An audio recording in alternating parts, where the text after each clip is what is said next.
अपने अपने हिसाब से लेबल बना लीजिएगा। हमने छोड़ दिए चारों बाण, अब देख लीजिए आप कौन से लेवल के श्रोता है।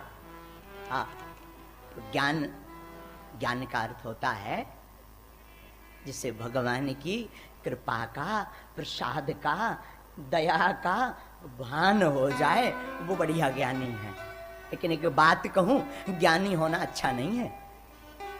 आप कहोगे क्यों, बड़ी उल्टी बात बोलते हो, मूर्ख बने रहे। ना जी ना जी ना, ज्ञान अभिमान की ओर ले जाता है। ज्यादा ज्ञानी होना खतरनाक होता है। हम अपने देहाती के देहाती ठीक हैं, कम से कम ज्ञान तो नहीं है, तो कम से कम पाप तो ज्ञानी को ज्यादा पाप लगता है। जिसे पता हो और वो ही उल्लंघन करे तो उसे ज्यादा पाप लगेगा। अनजान बनने में बढ़िया है, ज्ञानी बनना बड़ा मुश्किल। एक बात और, ज्ञानी को भगवान बहुत मुश्किल से मिलते। और ज्ञानी हो तो जरूरी नहीं वैराग्य और भक्ति आए। ज्ञानी हो तो जरूरी नहीं वैराग्य और भक्ति आए, परंतु अगर आप भक्त हैं तो भक्ति के दो बेटा हैं, एक का नाम है ज्ञान, एक का नाम है वैराग्य। अगर भक्ति हृदय में आ गई तो ज्ञानी भी बनोगे, वैरागी भी बनोगे। तो मेरी दृष्टि कहती है साधु, बढ़िया ज्ञानी वह है जिसे भगवत कृपा प्रसाद का बोध हो गया। भागवत के शब्द में तीसरा अक्षर कौन सा है? कौन सा है? वाह। क्या है? वाह से क्या होता है? वाह से होता है वैराग्य। अब वैराग्य कैसा हो? परीक्षित जी पूछ रहे थे सुखदेव जी से, महाराज बैरागी बन जाएं, घर द्वार छोड़ दे, मैं क्या कर, में वैराग्य धारण कर ले। अरे भैया, बैरागी वह नहीं है जिसने माता पिता पत्नी को त्याग दिया, परिवारजनों को त्याग दिया, वो बैरागी नहीं है। उस बैराग्य में कहीं ना कहीं कभी ना कभी खोट आ जाता है। बैरागी सबसे बढ़िया अगर कोई माना गया है तो वो बैरागी है। आपको घर छोड़ने की भी जरूरत नहीं, पत्नी परिवार को छोड़ने की भी जरूरत नहीं। उन लोगों को वैराग्य धारण कर लीजिए, उन कर्मों से वैराग्य धारण कर लीजिए, उन लोगों से वैराग्य धारण कर लीजिए जो आपको भगवान से दूर लिए जा रहे हैं। जिसने बुरे कर्मों से वैराग्य धारण कर लिया वो नंबर 1 का वैरागी है। चौथा अक्षर कौन सा है? कौन सा है? त। क्या? ता। ता से क्या होता? ता से होता है त्याग। महाराज पादुका छोड़ दें, चप्पल पहनना छोड़ दें, त्यागी बन जाएं। कई बार व्यक्ति त्याग का बड़ा दिखावा करता है। महात्मा भी कई बार घर में भाई खटपट तो चल बाबा के मटपट, घर में घरवाई से लड़ाई, भाई अब तो हम बाबा बनेंगे, उठाया झोला चल दिए रेलवे स्टेशन तक। तब तक अपने नाती पप्पू की याद आ गई, अरे राम राम राम राम, और तो सब बढ़िया है, अगर हम चले जावेंगे तो हमारे नाती पप्पू का क्या होवेगा? वो तो हमारे बिना सोता भी नहीं है, हमारे बिना खाता भी नहीं है। लड़ाई तो होती रहती है, चलो फिर कभी बाबा बनेंगे, अभी तो पप्पू के पास चलते हैं। ये क्षणिक जो साधुत्वता जगती है, ये कभी कभार संसार से घृणा के रूप में जगती है। पर एक बात कहूं, जगत में ही रहो, जगत को मत त्यागो, पर जगत को बाहर से मानो, परमात्मा को अंदर से मानो, तो जगत भी समझ जाएगा और ठाकुर की कृपा भी पा जाओगे। लेकिन हम आप गलती कहां करते हैं? भगवान को तो बाहर से मानते, जय जय जय हनुमान गोसाई कृपा करो गुरुदेव की नाई। किसी ने बता दिया फलानी जगह से मत निकलना, वहां मरघटों पर भूत रहते हैं, और धोखे से रात को अकेला निकलना पड़े, और देखो हनुमान जी बड़े याद आते हैं। खूब फिर हनुमान चालीसा याद आता, भूत पिशाच निकट नहीं आवे, महावीर जब नाम सुनावे। हाँ? अब धोखे से कहीं कपड़ा जरिया में उलझ जाए सो पसीना पसीना, वो पकड़ लो भैया भूत ने। बड़ी विचित्र बात देखो, मार पसीना के गस्त आ गया, भागे भागे घर तक गए। घर वालों ने पूछा क्या हुआ? अरे बोले फलानी जगह से निकले थे, फलाने कक्का ने कहा था भूत रहता था, आज तो हमें पकड़ ही लिया भूत ने, तौलिया तो वहीं छूट गई। गांव वाले लाइट का उजेला ले लेकर के गए, जब देखा कोई भूत भूत नहीं, वहां पर तो कपड़ा ही उलझा हुआ था जरिया में।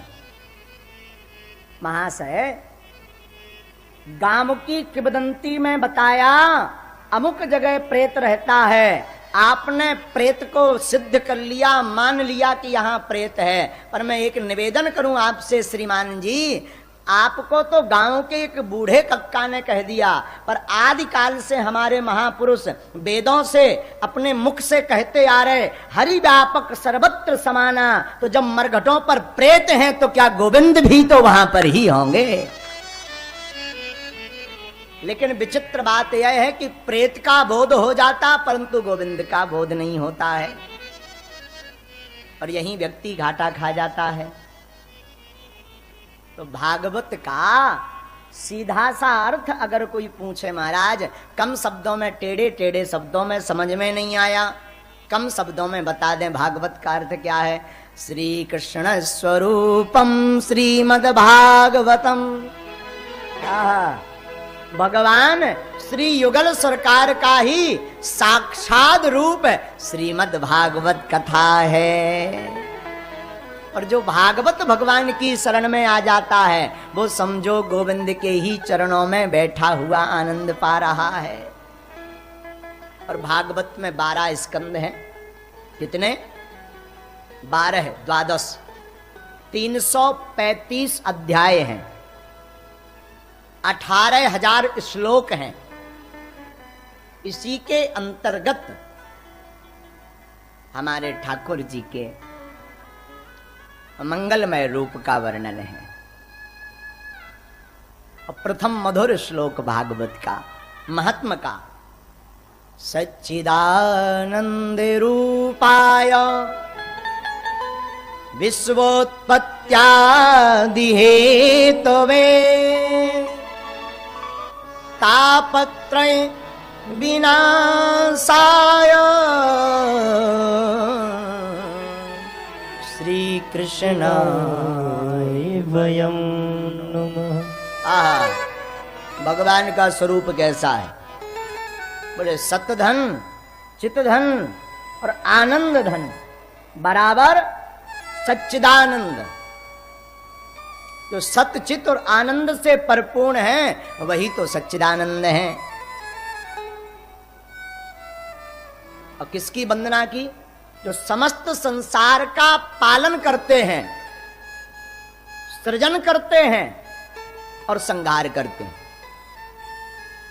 तीनों के जो हेतु हैं वो कौन हैं? जिनकी पावन चरण रज से, जिनकी पावन चरण रज ग्रहण करने मात्र से 3 प्रकार के ताप मिट जाते हैं। 3 प्रकार के ताप होते हैं। कौन कौन? दैहिक, दैविक, भौतिक तापा।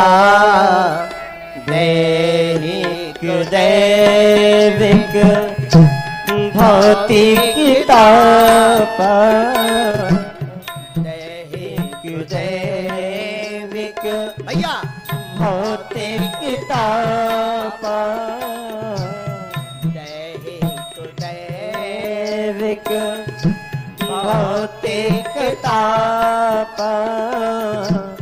राम राज्य का भूल नहीं जापा। राम राज्य का भूल नहीं जापा। दैहिक, दैविक, भौतिक तापा। शरीर का, दैविक देवताओं द्वारा प्रकोप जो जो होता है, महामारी, भौतिक संसाधनों से जो ताप यानी कष्ट प्रकट होता है, ये 3 प्रकार के ताप होते हैं। लेकिन राम राज्य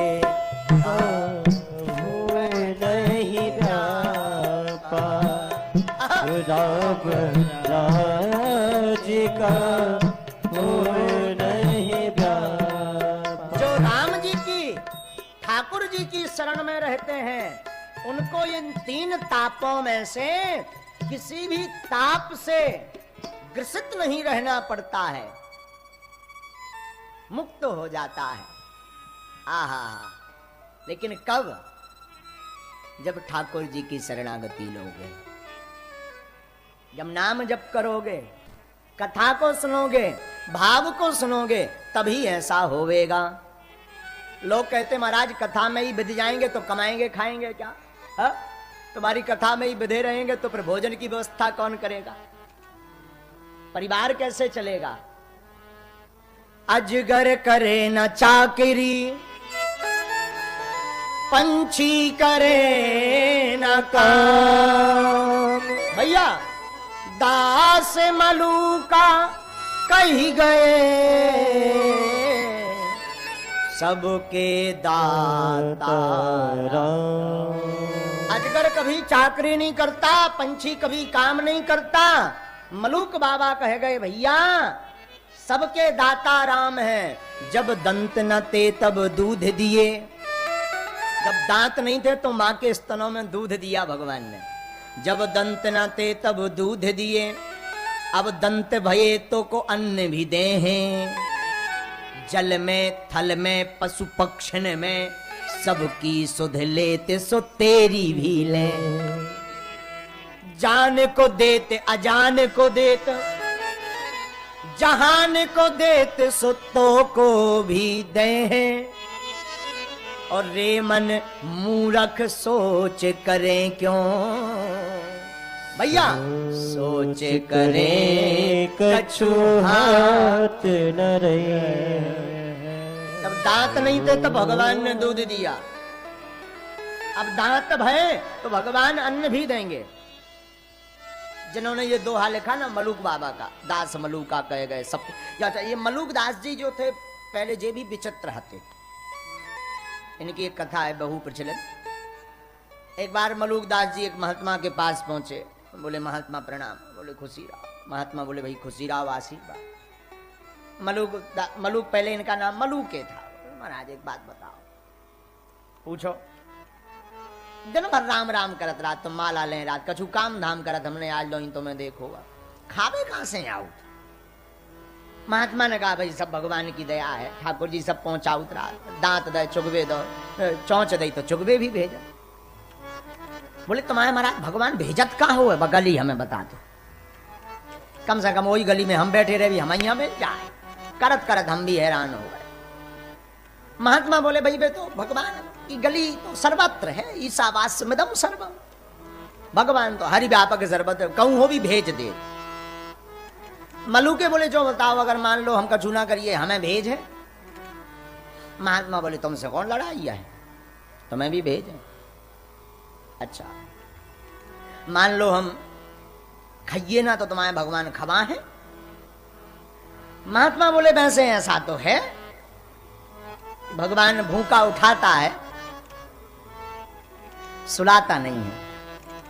मलूके बोले तो महाराज आज हम कछु के वो चाह रहे। बोले कहो। मलूके बोले महाराज अगर आज तुम्हारे भगवान हमें खवा दें तो हम तुम्हारे चेला बन जाए, और ना खवाएं तो तुम हमारे चेला बन जाइए।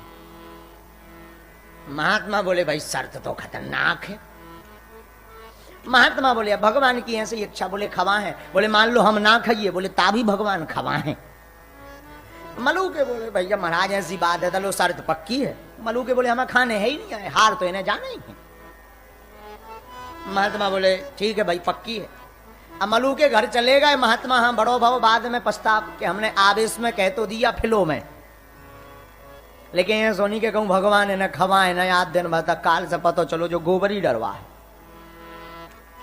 फिर तो जो कहे सब माला आला एक तरफ धरो, बैठो गोबर डालो भैंसियां चराओ, हर और हकवा है। इन माला लई महात्मा रोम लगे दिन भर के भगवान आज लाज राख दियो, वो राक्षस को चेला न बनवा दियो। अब मलू के घरे आए, घर भाई ने बढ़िया प्रसाद भोजन देखे। अच्छा पहले के जमाने में होता था कि माताएं जब तक भोजन नहीं करती जब तक पति खा ना ले। आजकल माताएं 2-4 बे खा लेती, बाद में ध्यान आऊ तो नहीं।